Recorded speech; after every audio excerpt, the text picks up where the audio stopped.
La jefa de gobierno Claudia Sheinbaum comparecerá ante el Congreso capitalino con motivo de su segundo informe de gobierno. Llega con una Ciudad de México que luce una economía desarticulada y un plan poco claro de recuperación después de la pandemia. Tan solo un dato: de acuerdo a la Cámara Nacional de Comercio, Servicios y Turismo de la Ciudad de México, el 35% de las micro, pequeñas y medianas empresas cerrarán ante la crisis económica derivada del COVID-19.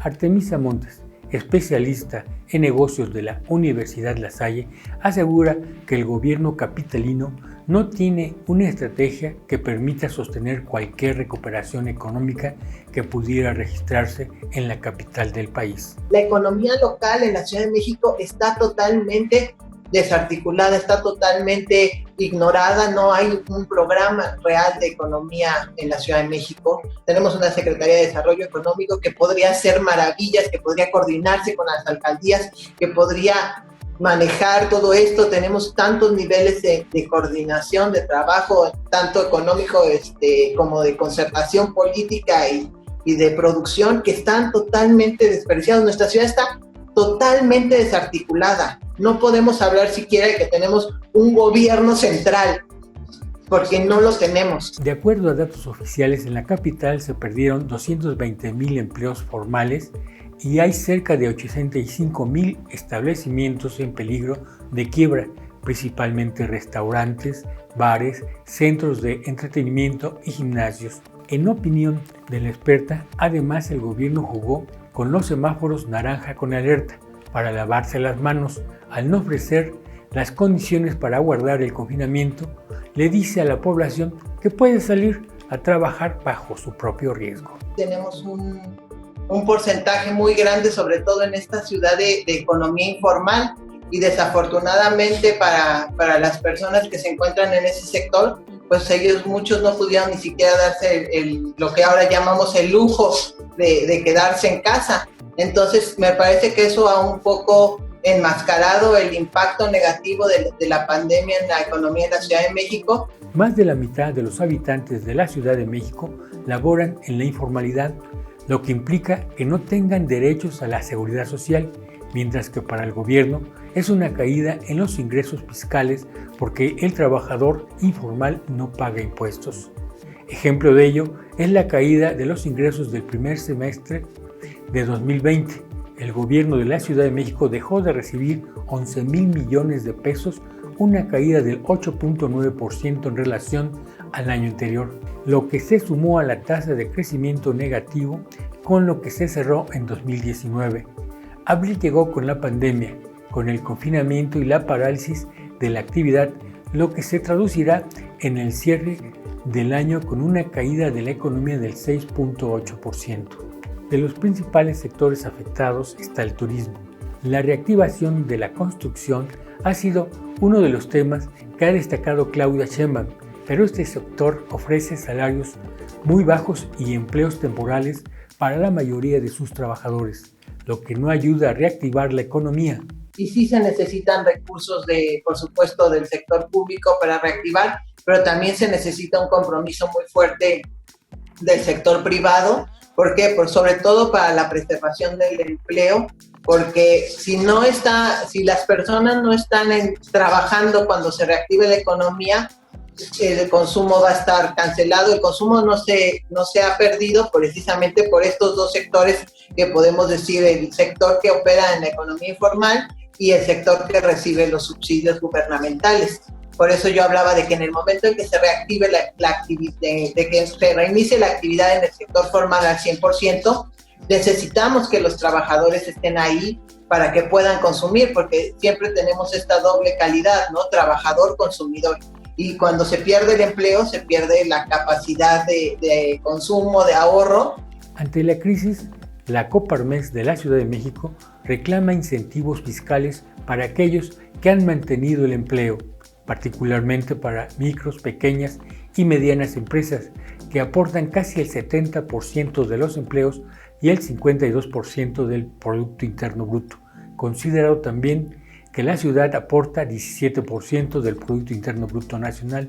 Hay quien diría, bueno, pero se dieron apoyos a la población, sí, pero no fueron suficientes por el alto índice de pobreza de la población, a decir de Gustavo Merino Juárez, especialista en desarrollo, economía y políticas públicas del Tecnológico de Monterrey.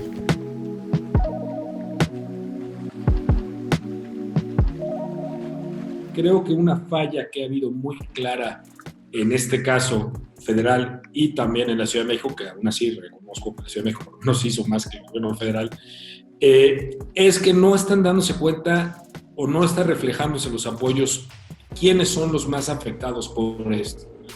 Esta crisis tiene sobre todo un impacto en la pérdida de ingresos por desempleo, por subempleo, porque no puedes llevar a cabo la actividad económica.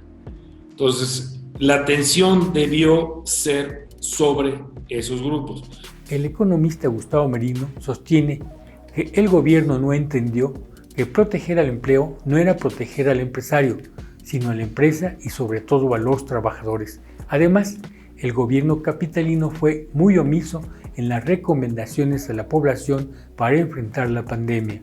Una ciudad donde por un lado a lo mejor hay algunos apoyos, pero por otro la actitud es pues, no pasa nada, hay que salir, no hay problema, no está tan grave, ¿no? Entonces junta, o sea, no es cierto que todos que solo están saliendo los que necesitan ir a ganarse el pan. No puede salir ahorita y ir al centro de la ciudad o ir a los parques, y hay gente paseando con sus familias, no están yendo a buscarse el pan. En otros países que no implementaron el confinamiento para detener los contagios, sí fueron más claros sobre los riesgos que provocaba el coronavirus.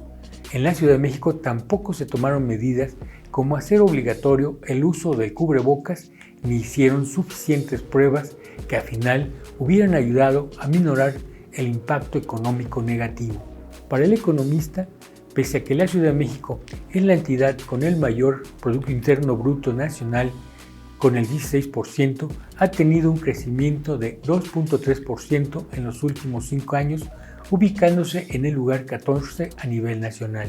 La Ciudad de México siempre va a tener actividad económica, pero tiene un potencial que no ha explotado del todo. Yo cuando me di a la tarea, por ejemplo, de leer el informe de gobierno, y bueno, le dedica la mayor parte del texto a la atención a la pandemia, sea la salud o la parte económica, y pues tiene todo el sentido, ¿no? O sea, es la situación que estamos viviendo.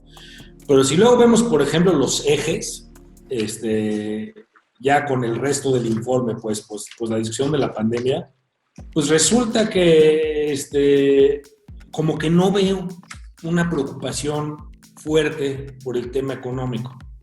Y claro, el tema económico se va a afectar por lo demás. Si generas, si hay más seguridad, si es una ciudad más atractiva, si hay más cultura, si hay mejor educación, si hay mejor movilidad, todo eso conduce a mayor actividad económica. Pero, por ejemplo, los ejes son igualdad de derechos, ciudad sustentable, movilidad, cultura, seguridad, ciencia e innovación. Todos inciden sobre la parte económica, pero no se ve, insisto, una preocupación muy grande en la ciudad. En conclusión, a la Ciudad de México le falta un plan económico más claro y amplio que permita impulsar el potencial que tiene por ser el centro político, financiero, económico, comercial y educativo del país.